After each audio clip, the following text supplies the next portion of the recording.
Good afternoon, everyone, and welcome to Low-Load's second webinar of 2014.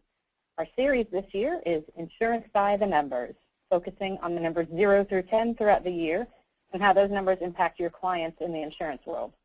Our presentation today will last between 50 and 60 minutes, and you must be logged on for at least 50 minutes from the email address you registered with to qualify for CFPCE credits. If you have any questions as we go along today, feel free to ask them on screen, and we'll do our best to answer them timely. This webinar is being recorded and will be posted to our website within a week. Your presenter today is Kathy Copack. Kathy came to Low-Load in May of 2005. As a VP now of our advisor services team, she works with advisors and their clients to tailor disability solutions that fit their individual needs. She's got a medical background, which provides Low-Load's clients and advisors with expertise that's helpful when navigating the underwriting experience. Today, Kathy is focusing on the number 1, and she's our number 1 disability expert. Please welcome Kathy Copack.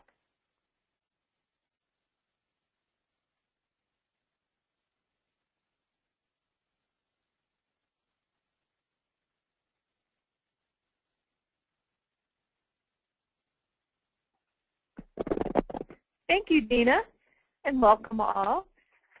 As you might have seen, the presentation kind of went through the title page already, but I'll go ahead and tell you that the title was 1 in 4 of today's 20-year-olds will become disabled before they retire. In just a minute, I'll be sharing even more eye-opening statistics with you. So now you're at the page where I am. Why you need it. We're going to be going over why you would need individual coverage. We're going to go over some of the elements of an individual plan. We are also going to take a look at some special programs that are designed to keep up with current trends. We are also going to look at business owners and the special needs they present. And then we're going to take a look at critical care insurance as a possible alternative to disability insurance or in addition to disability insurance. And then lastly, we're going to touch on some additional services that Low-Load provides that you may not even be aware of. Why you need it? Well, you need disability insurance because it fills the gap. Now, before we get into that, let's talk about what we believe your client's most valuable asset is. You may not realize it, but your client's most valuable asset is, in fact, their ability to earn an income. We help you protect that income in the event of a disability. If your client had to stop working today due to a disability, would their lifestyle and their financial situation change dramatically? Would they have to consider filing for bankruptcy? Well, most of your clients probably know the importance of having homeowners insurance to protect their home, car insurance to protect their car, and health insurance to stay healthy. But what they may not realize is that without their income, they may not be able to pay these insurance bills or save for retirement. But with disability insurance, they would be able to pay all their bills and maintain their lifestyle. You may say, well, your client may come back to you and say, well, what are the chances of me becoming disabled? Well, did you know that 90% of disabilities are due to an illness such as cancer or heart disease rather than an injury? And that 62% of the bankruptcy filings in 2007 were due to medical problems? And 38% of Americans can't pay their bills for more than 3 months. In addition, did you know that 30-year-old clients are 4 times more likely to become disabled than to die prior to age 65? And that 3,000 Americans became disabled in the last hour. That equates to 49 disabilities every single minute. Now, your clients may say, well, I can qualify for Social Security disability, but can they afford to wait the 12 to 18 months to resolve most disability cases with the government? And that's after hiring an attorney, and it's not a guarantee that the outcome will be favorable. Well, just in case they decide to go that route, they need to know that the primary requirement to file for Social Security disability benefits is that a medical condition must make work impossible for at least 12 months or more. Medical documentation and proof of prior treatment. And if they can't get to a doctor, they may not qualify. Keep in mind that if your clients lose their health insurance because they're no longer employed and they can't afford COBRA, they have no means to pay for the doctor to show this treatment. And did you know that Social Security disability funds are projected to dry up by 2016 if Congress doesn't take action? And the average payout after going through all this is about $1,200 a month. And meanwhile, denial rates continue to climb. How many of your clients could survive on a $1,200 a month benefit from Social Security? Well, let's look at some alternatives to relying on Social Security. We're going to look at some individual disability plans. Well, first of all, what determines eligibility for individual disability insurance? Well, income. And your income can be a base salary, it can be a base salary and bonus, or it can be a base salary and commissions. The next thing is occupation. Your client tells you he works for an electric company. Is he in the billing department, or is he the lineman who climbs the poles and fixes the bad wiring? Kind of nice to know the distinction between the two. Or is he a radiologist? If he's a radiologist, is he performing invasive procedures, or is he simply sitting behind a desk reading charts? Health. Health insurance is really, or health background is really important for disability.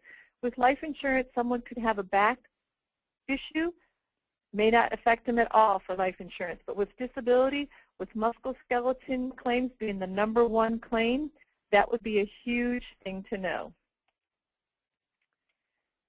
Now, disability underwriting is different than life insurance underwriting because of the financial aspect of it. This slide is supposed to illustrate what the eligibility factors are with regard to income. Now, the amount your client is eligible for is based upon income, whether it's earned or unearned. Unearned income limits your benefits, and that's the reason for that is simply because unearned income will continue to flow to your client whether they are disabled or not. The one that I see most often when I'm running quotes is rental income, and it's usually net rental income that we're concerned about.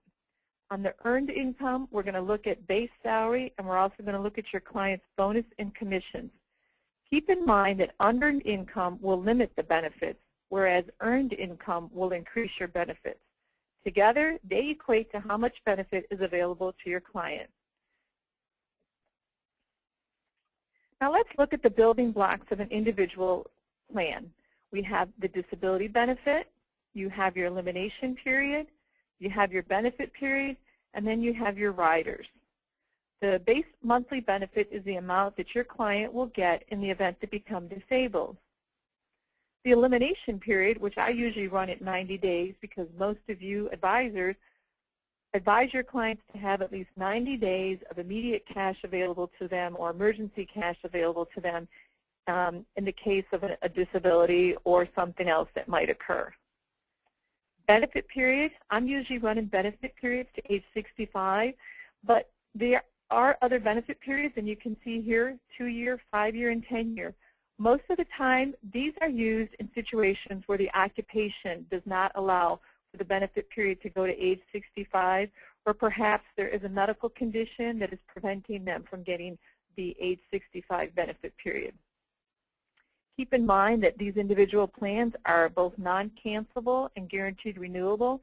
That simply means that as long as your client continues to pay the policy on time and it doesn't lapse, they cannot cancel it. And in addition to that, they cannot change the premium on the plan. It is virtually locked in unless they affect a change on it. And then there's the riders. We have the future increase option rider, the residual rider, the cost of living adjustment rider, and the catastrophic rider. And then we finally have the retirement protection rider. And we're going to go into greater details in these on the next slide. The future increase option rider is the rider that allows your client to increase their monthly benefits as their income goes up. What's great about this one is simply the fact that there is no medical underwriting. It's simply financial. The next one is residual. Residual is the most important rider that your client can have on their plan. And the reason for that is twofold. One, residual is the most common claim for disability carriers. And second of all, unless your doctor deems your client totally disabled, he would not be able to collect on his disability policy if he was able to work on a part-time basis. The residual kicks in if your client is losing at least up to 15 to 20% of their pre-disability income earnings. The next one is our cost of living adjustment rider, or COLA. This one is usually about 3% that I put on, and it's compounding. This is the rider that kicks in once your client is out on claim. In other words, their disability benefit on an annual basis is going to increase by whatever the COLA adjustment rider is. And then lastly, we have the catastrophic rider. This is the rider that pays in addition to the monthly benefit, and there's a couple triggers. The biggest ones are categorically if your client suffers a cognitive impairment, if your client loses the use of an arm and a leg, or vision in both eyes, or hearing in both ears, or loses 2 or more of the activities of daily living. Okay, when it comes to disability insurance, occupation is the primary factor in determining the client's policy features and what the premium is going to be. Occupational classes are assigned based upon the duties of the job and the risk that poses to that applicant's health. Here are the 4 factors that affect occupation class. The first one is duties. It would make sense that a manual laborer would pose a higher risk than someone who sits behind a desk. Education. Typically, the higher the education, the better the occupation class. Environment. Does your client work in a hard hat area? Does he travel for his job? Does he work from home? Does he work from home?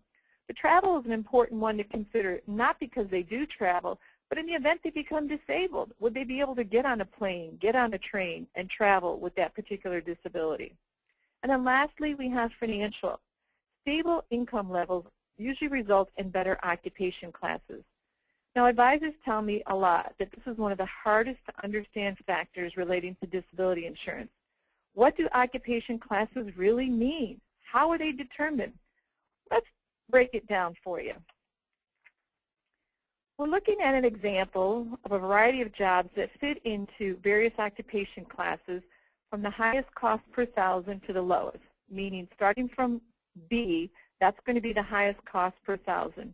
And obviously, this is just a sample list. There are hundreds of jobs that insurance companies classify your clients into. It's my job to work with the insurance company to find out which category your client fits into and how to get them the best rates. So let's look at Class 6. We have a CPA who sits behind a desk at work. It stands to reason that he poses a much lower risk than the carpenter in B who probably made the CPA's desk. Now you might see that there's a financial advisor title in both 4 and 5. And that's simply because depending upon how long you, the financial advisor, have been in business and what is your annual earned income will determine whether you make it into 4 or if you make it into 5. Usually the threshold is $75,000 a year for 4, and if you're making $100,000 or more, you could up your occupation class to 5. Definitions of disability. Now, your client's occupation definition will determine how the payments will be paid out at the time your client goes on claim. It's an important element of a disability plan because you want to make sure your client doesn't go from being a surgeon to slinging burgers at McDonald's. Now this chart shows the different occupation classes ranging from what comes with most group policies, which is the any occupation definition, to the least expensive individual occupation, to the least expensive individual option, which is your occupation class, all the way to the own occupation class, which is the most comprehensive and expensive and used most often with high income earners. I'm going to break this down for you so you have a better understanding of it. The any occupation means that you can work in any job, meaning that if you have the ability to work in any capacity, you'll be asked to do that. The your occupation means you're unable to perform the substantial material duties of your occupation and you're not working in any other capacity. Now the transitional occupation means you cannot work in your job, but perhaps you can work in another. By working in the other occupation, you'll be eligible to collect benefits up to 100% of your pre-disability earnings on your disability plan, but it will not exceed the maximum monthly benefit. And then lastly, your own occupation. This definition means that you cannot work in your job, but you choose to work in another occupation. This means you'll not only get 100% of the benefits from your disability plan, but you'll also get 100% of your new occupation's earnings. If you had your occupation definition on the individual plan, okay, let me back up. Let me use the example for a surgeon. If your client was a surgeon and he had a group policy with any occupation, he'd be asked to work in any capacity. If he had the UROC definition on his individual plan, he would collect if he was working in any capacity. If he had the transitional occupation definition on his plan and he was teaching and making less money than he was as a surgeon, he would be able to collect his new income from teaching and a portion of his benefits from his disability policy to make up the difference in his new income. This might very well be 100% if there's a huge discrepancy in his pay from being a surgeon to being a teacher. Now, if he had the own occupation definition on his individual plan and he chooses to work, he would automatically get 100% of his he would automatically get 100% of his disability benefit in addition to the income that he's generating from teaching. Since there's a cost associated with some of these definitions, we try to determine which occupation definition is appropriate for your client. Now, this is a worksheet that we created to help illustrate the pros and cons of a group versus an individual plan. The first one is group usually pays about 60% of a base salary, excluding any type of bonus or commission, where on an individual plan, they will pay based upon bonus and commission. If your employer is paying for the group disability, it's going to be a taxable benefit, where with the individual, since he's paying for it with after-tax dollars, he would collect his disability benefit income tax-free. Definition of a disability, most group plans will use that any occupation that we talked about previously, where they could be asked to work in any capacity, whereas with the individual plan, they would have their choice of those different definitions that we just talked about. And sometimes when you have a doctor or a dentist practice, they will usually have a 24-month own occupation period on their group disability plan. And that's something that we'll take a look at later on in the presentation. Elimination period is usually 90 days with the group. On the individual, they have their choice of 30 days to 365 days. Non-cancelable, we talked about that they can't increase the premiums, or can they cancel the policy.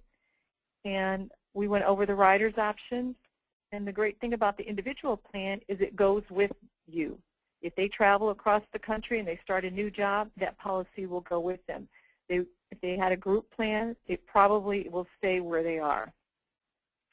Now, the purpose of this slide is to help you identify the gap. After reviewing this, you'll see why it's important for financial advisors to include disability in their client's financial review. Now, let's look at an example of identifying and filling the gap. We have Dave here, who's 32, and he makes approximately $12,500 with his base salary and $12,500 with his bonus. Now, before we finish up on this little bar graph, I think it's important for you to know what the gap is. The gap is the difference between the income that Dave will be bringing in prior to a disability and the income that he's going to be bringing in after on his group disability plan. And you don't need to worry about this. This is something that I will figure out for your clients, but it's important for me to know what their group coverage is. So with him, he has a 60% to $5,000 cap on his disability plan. Now, first of all, you can see that the bonus has been X'd out, and that's because, like I said earlier, most group plans will not cover the bonus. So he thinks he might be getting 60% of his $25,000 a month. Well, in actuality, he's only getting 60% to $5,000, and that's going to be a taxable benefit because the employer is paying for it. So we discovered that he has a $20,000 a month gap in his coverage if he were to become disabled. We were able to provide him with $12,350 of additional disability coverage, tax-free, And without this individual plan, Dave would only be getting about 25% of his annual salary if he were to become disabled. So note here that we've gotten him to about 70% of his pre-disability earnings. Why didn't we get him 100%, you're asking yourself? Simply because if people were getting 100% of their pre-disability earnings, there would be no incentive for them to return to work. Now, we just talked about Dave, who's 32, and the disability insurance protection that we were able to get for him. Now, let's take a look at some of your younger clients. Keep in mind that insurance companies are, by and large, thought of as being old and conservative, but they are always looking for new ways to protect their clients. Recently, we've seen hybrids really take off. We're now going to talk about some newer disability solutions available to those Gen Xers and those Gen Yers that you are working with. The first one is the New Professionals Program. The New Professionals Program is designed for your 20 to 30-year-old something clients preparing to enter into perhaps one of these occupations. This is just a sample of some of the occupations that are eligible for this program. This program is designed for your clients who, like I said, might be entering into these or are in these right now, and it allows them to have a benefit, a fixed benefit available to them regardless of their income or their current coverage. Now, one of the nice features about the New Professionals Program is that it has a program where you could select a graded premium or a level premium. The graded premium is approximately 40% less than the level premium. And the purpose behind this is your client could, since they're not making that much right now, going to school to be a doctor or a dentist, this allows them to get a very comprehensive disability plan at a lower rate. And then later on, when they're more established in their practice, they'll be able to convert that graded premium to a level premium. So I'm now going to introduce you to my sample case here. We've got Lee, who's a CPA, and he owns his own firm. And then we have his wife, Cheryl, who's also a CPA and his office manager, and Junior. He's the CPA they recently hired. So Lee has hired Junior. Lee's hired Junior, his CPA, and they're going to put him into the New Professionals Program, which will allow him to have access to a $3,000 a month benefit in the event he becomes disabled. And 1 year after him having the policy in force, we're going to circle back to him and see if his income has gone up. And futuristically, he would have $6,000 available to him to increase his monthly benefit. And then we're going to have the residual and the COLA and the catastrophic rider on there. And then in this case, we put his premium at $988 a year level, but we also showed him that he wanted to choose the graded premium. It would be $566. Now, the New Professional Program allows your client to insure their insurability.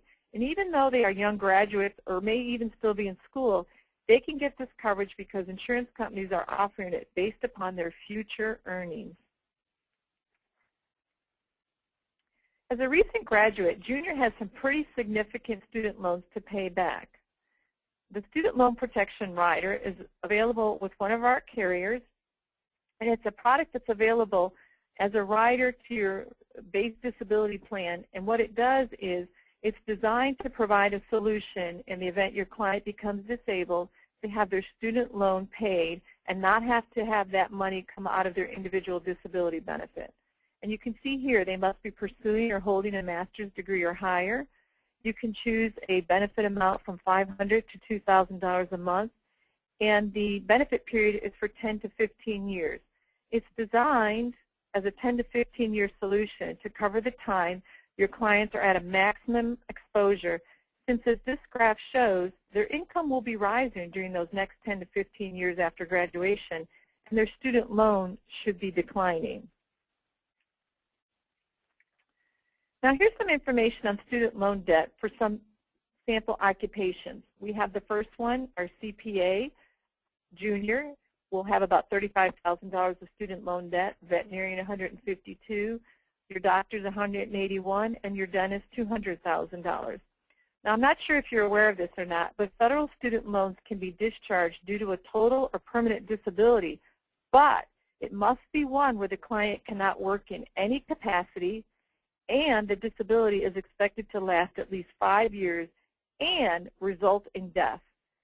Any type of student loan that has been restructured into a business loan would not qualify for this particular protection rider. So here's an interesting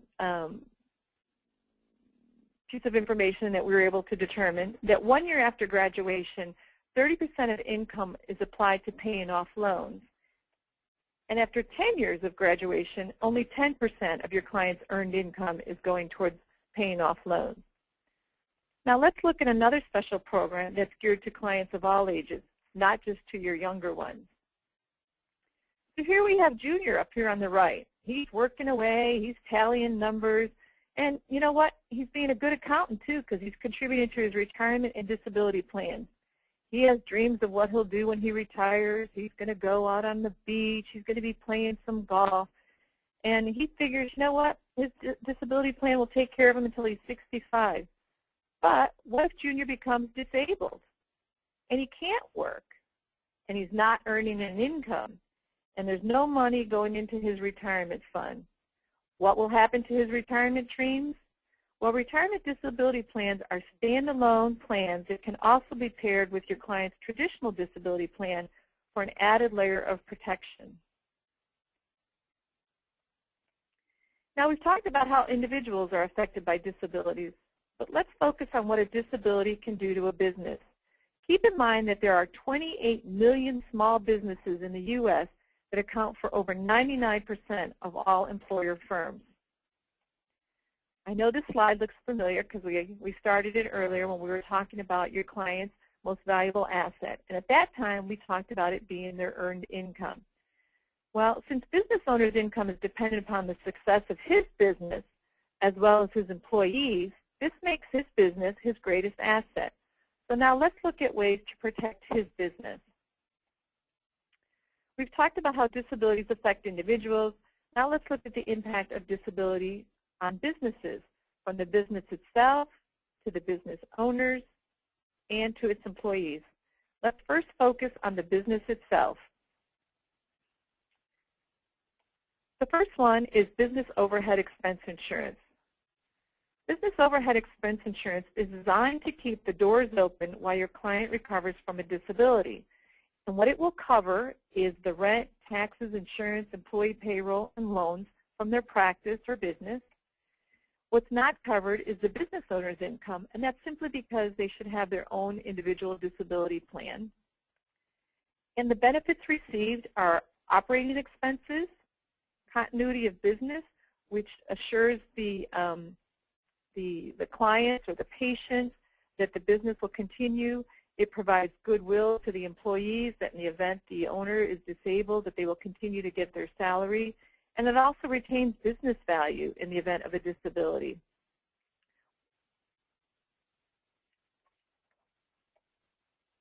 Now here we have Lee, our CPA, or the owner of a CPA firm. He's making a base salary of $166,000.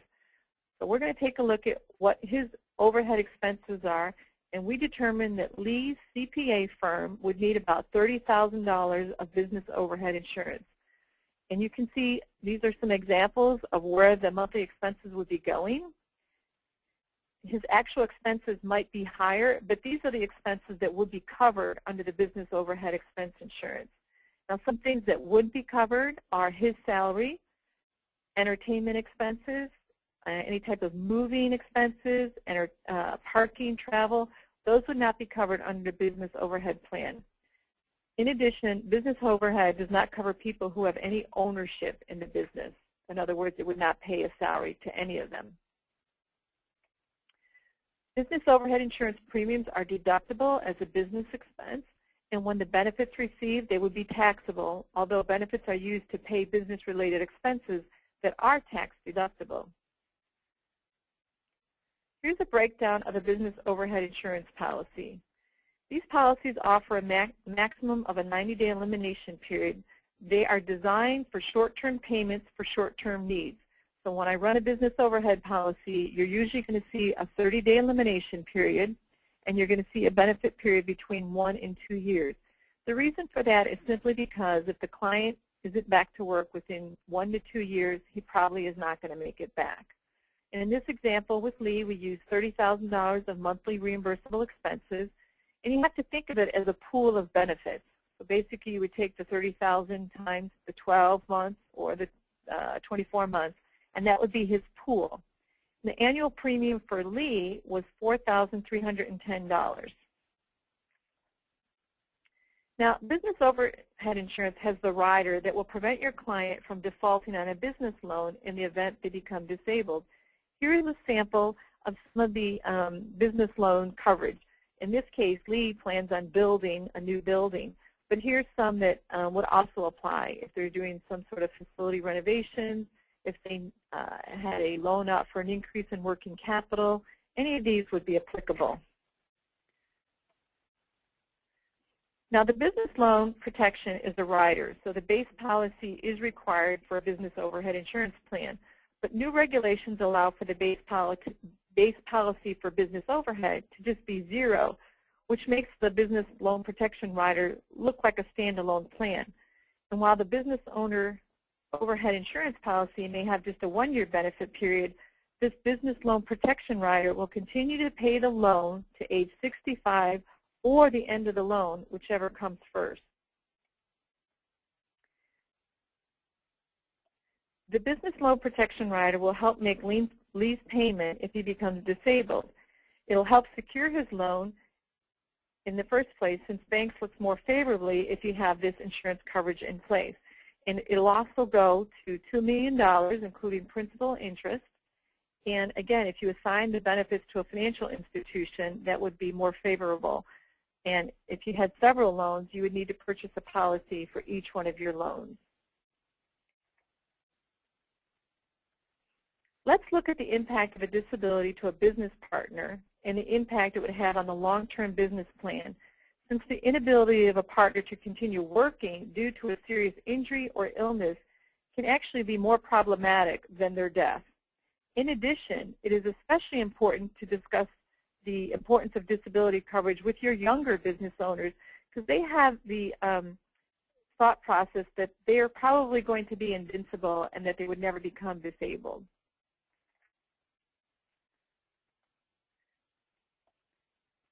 Here's some questions that you need to ask your business owner clients if they died or became disabled. Many owners don't plan. They think their families will just sell the company. They don't view disability as something that would be happening to them, and they're too busy worrying about the everyday problems of running a business. But doing nothing endangers everyone, including their family, their business partners, any key employees they have, and even their suppliers and customers.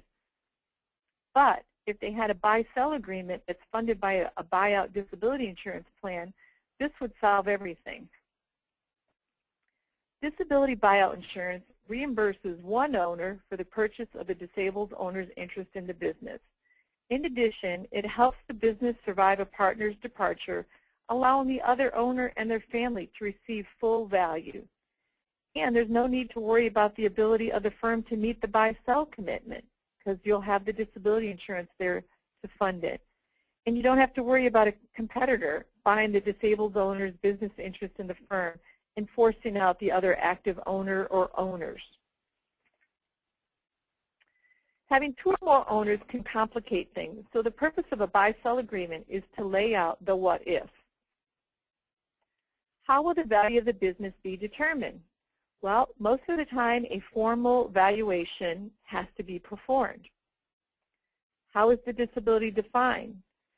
If you have a disability and your partner says, you know what, I understand you crushed your leg in that car accident, but you know what, you can just drag that leg in here and come to work.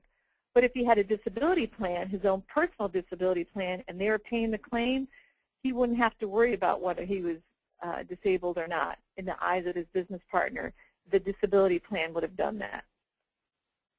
And how will the disabled owner's share of the expenses be paid? Again, if he had purchased a business overhead insurance plan, he would have his expenses paid. Will the disabled owner continue to be paid during his disability? Did you know that if you pay an employee without a buy-sell agreement, the IRS can tax the owner's income because he or she is technically no longer considered an employee? How will the healthy owner pay? Well, if the healthy owners had a disability buyout insurance plan in place, this is what the healthy owner would pay with. Now, keep in mind, all co-owners have to be on the same page about having their own disability insurance, their own disability buyout policy, and their own disability business overhead policy, or this is not going to work. Here's some disability buyout insurance funding options. You can have the, in the instance of Lee, our CPA firm, what would be the options available to them? Well, they can have the business build up a cash reserve, which that would take some time.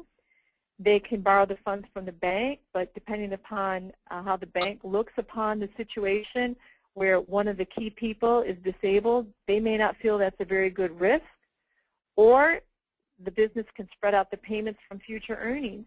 And if you're the disabled business owner, you may not want to wait till that money accumulates. But with a disability buyout insurance, this plan would be available to pay a monthly benefit, small monthly benefit, or you could pay a lump sum, or you could do a combination of both, where there's a monthly benefit, and at the end of 1 or 2 years, you would get a lump sum. And the purpose, again, of the disability buyout insurance is to buy out the disabled partner's share of the business.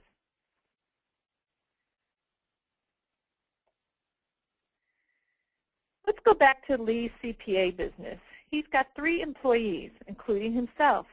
What types of protection plans can he offer to those employees and himself and his business at the same time? Well, let's take a look at 3 types. We're going to look at individual coverage, we're going to look at group coverage, and then we're going to look at individual multi-life plans.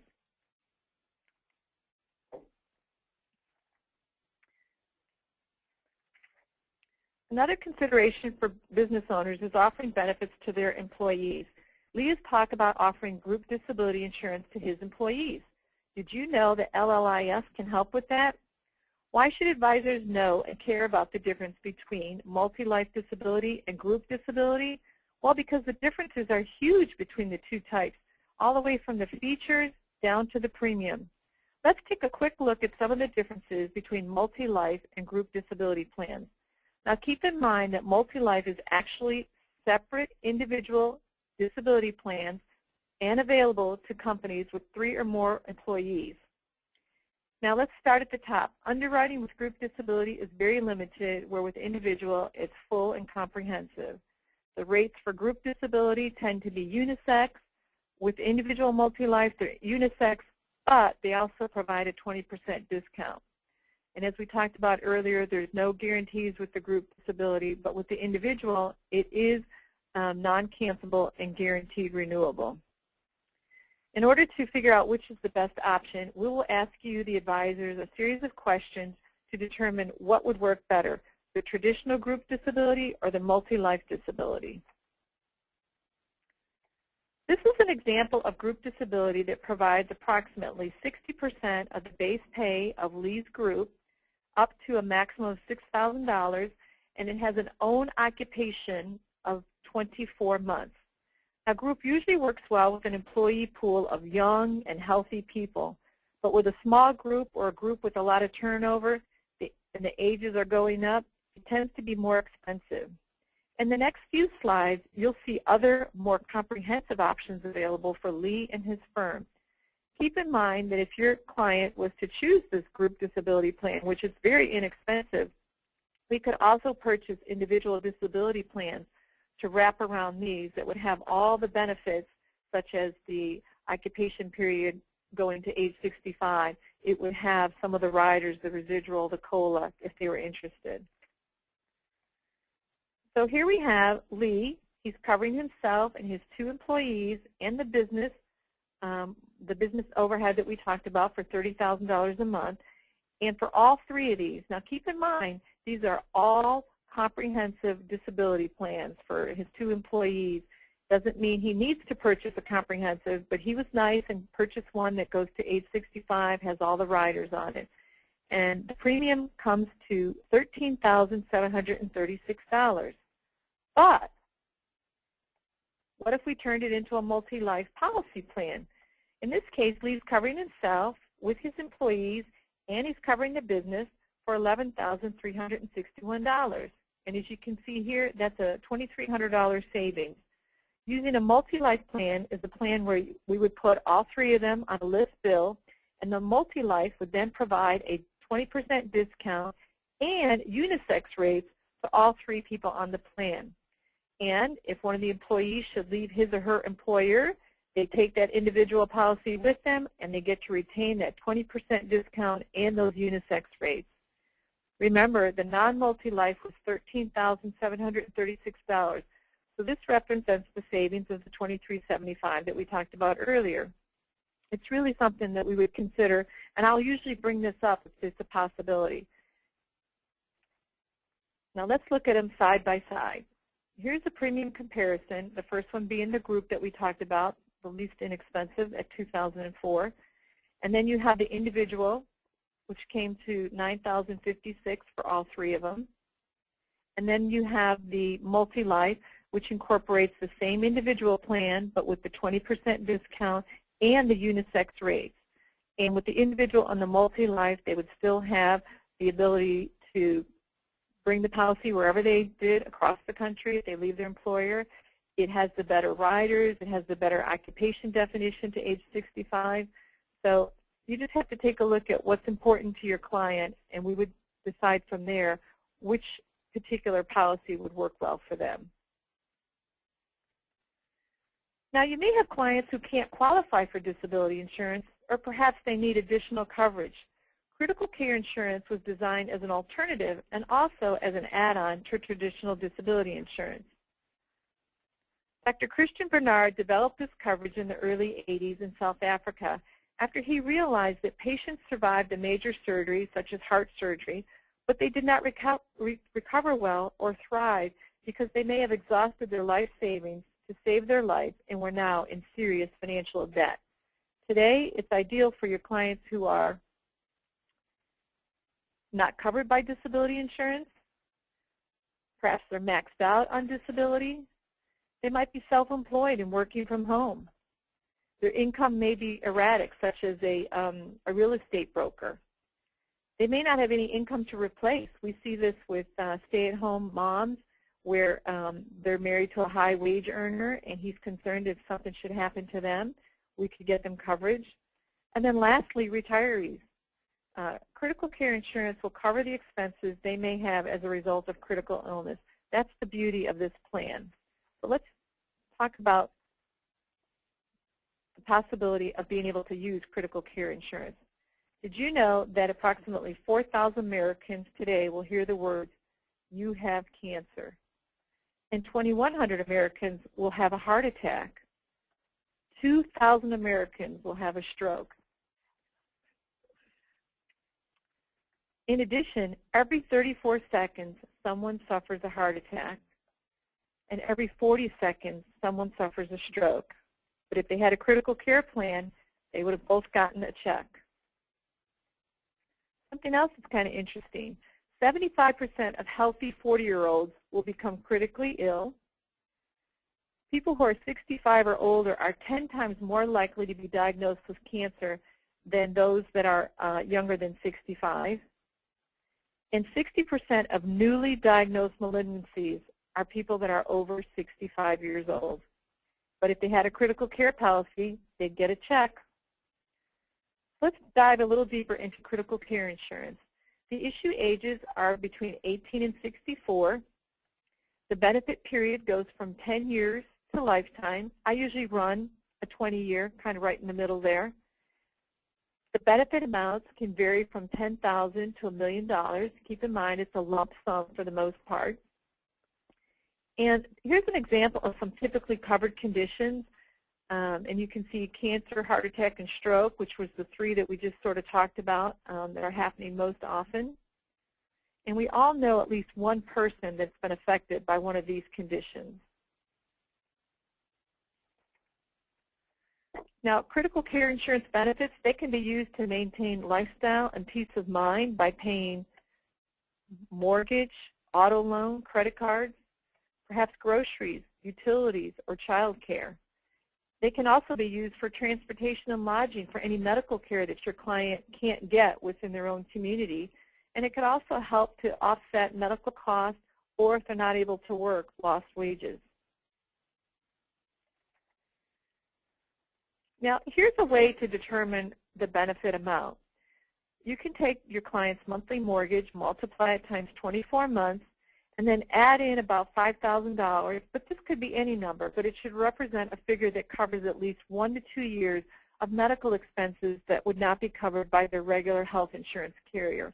And then add in any other essentials, things that would be a requirement for this particular client situation. And then that would be the amount of critical care insurance that we would run a quote on. Now, how does it work? Well, the critical care plan is covered, which is what we just talked about. What's the amount that we're going to choose? And let's say your client suffers a stroke, a heart attack, whatever the case may be, and is hospitalized. After your client leaves the hospital, he needs to receive perhaps speech or physical therapy. The critical care insurance policy is going to provide a lump sum to that client in order to help offset the cost of the care he's going to get, whether it's the speech and physical therapy. Now, a critical care policy helps pay your client's medical bills, the speech and therapy. It will replace the lost wages that we talked about if your client can't work, and any kind of medications that perhaps the health insurance company doesn't pay for. And just so many more expensive. It's your money. You can do whatever you want with it. So, you know, it's the flexibility that provides the use of whatever you want to do with that particular amount. So let's go into an example, because you're probably asking yourself, well, how much does this run, Kathy? Well, here's an example of a client that we have. They are restaurant owners.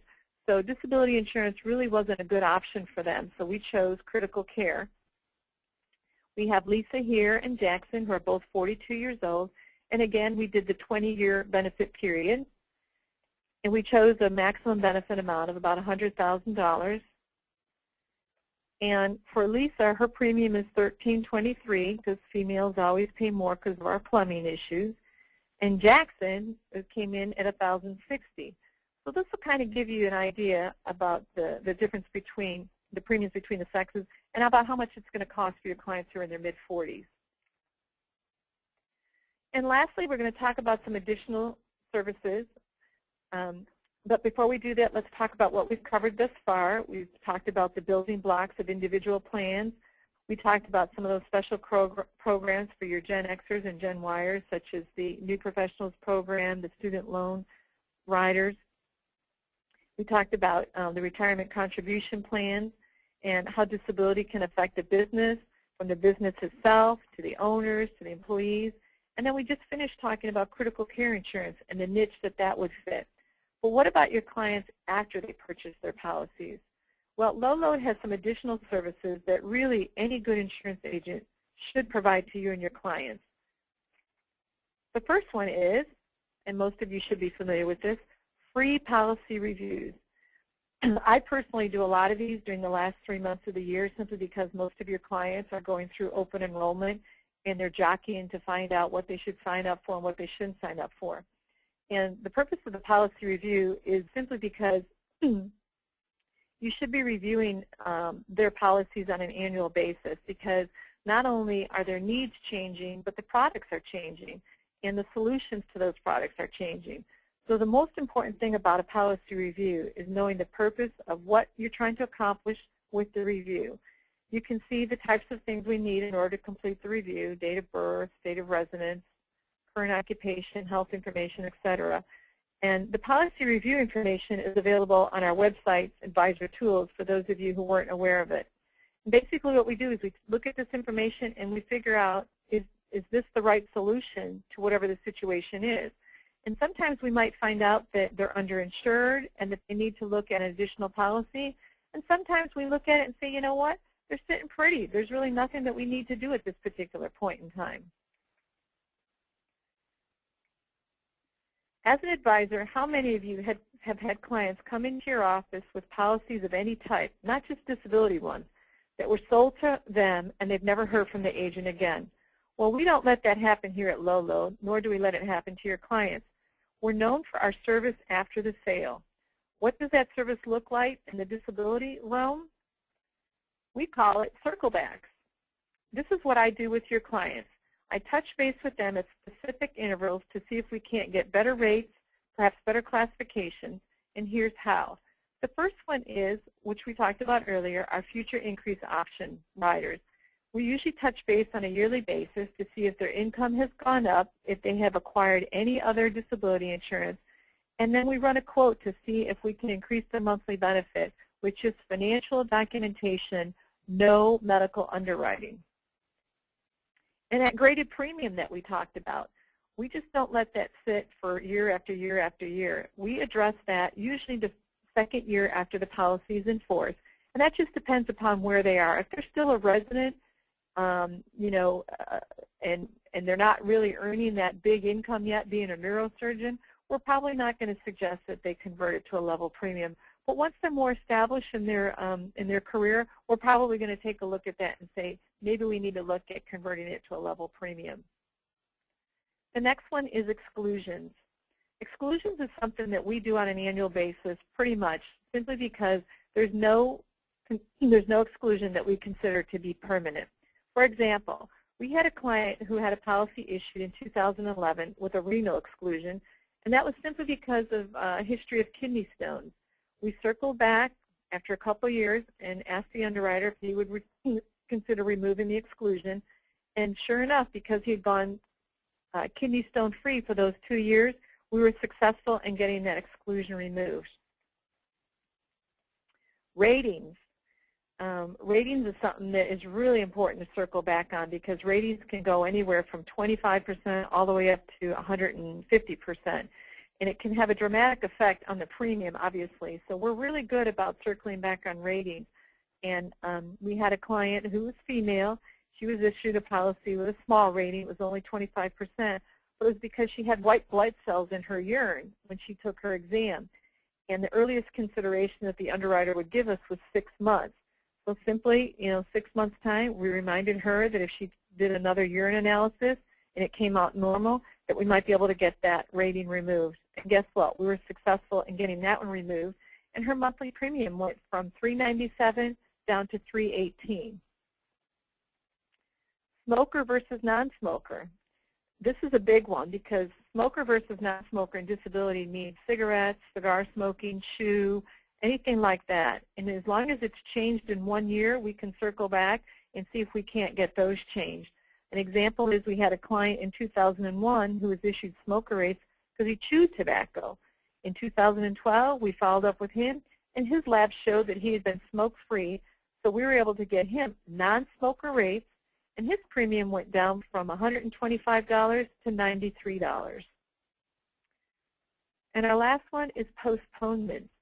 Postponement is usually because there's an active medical condition at the time of application. Either the client is aware of it or they may not be aware of it. And that might simply be, their labs are a little skewed and they may need to go on cholesterol-lowering medication, whatever the case may be. But the most common one that we see is pregnancy-related. And simply because if a woman is pregnant at the time that she wants to apply, they will put a pregnancy exclusion on the plan. And that exclusion will carry her all the way to age of menopause. So we really do not encourage our clients to apply when they're pregnant. What we do is we say, why don't you wait until after you've had the baby and you've gone through the 6-week checkup. And the simple reason for that is simply because underwriters want to make sure that there is no postpartum depression. Once they figure out that they're fine at their 6-week checkup, we can go ahead and start the application process again.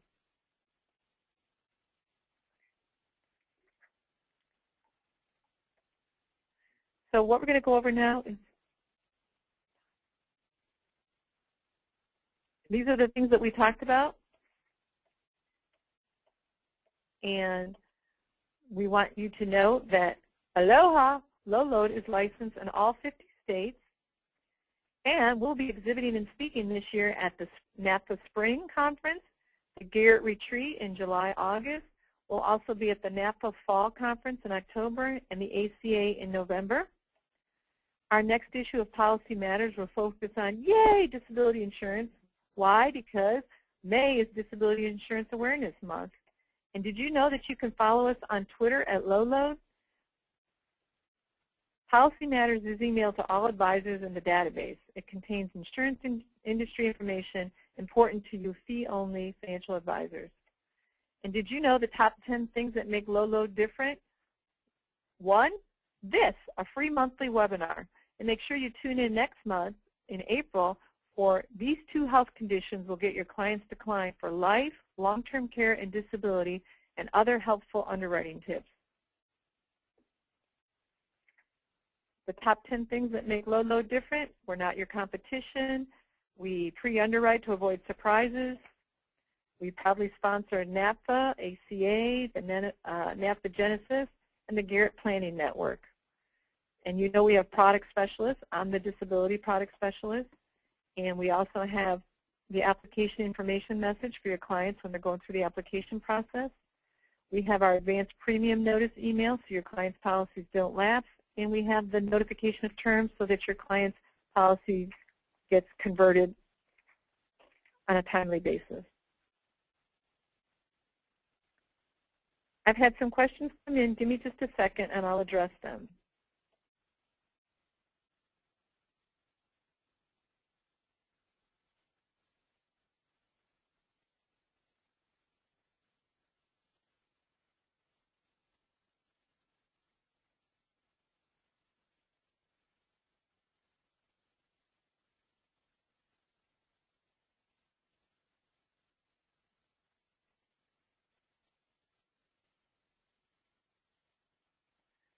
Okay, I had a question come in that says, will an individual disability policy pay if the insured has stopped working prior to the disability? If so, should someone with a disability policy terminate if they no longer expect to work?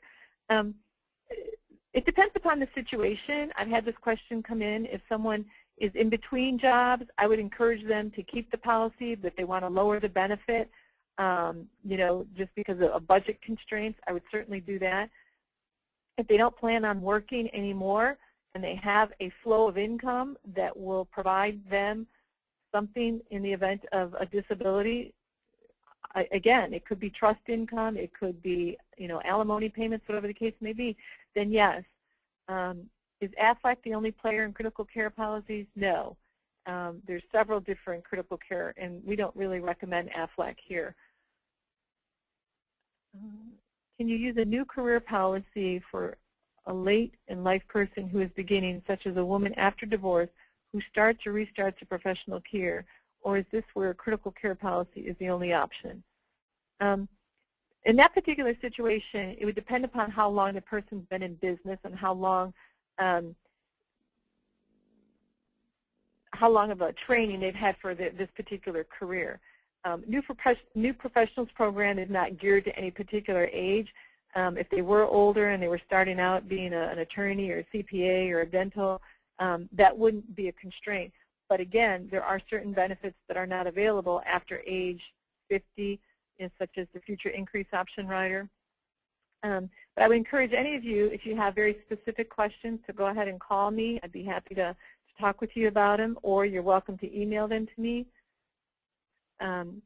If there's nothing else, then we're going to end this now, and we look forward to talking to you next month for our April underwriting webinar.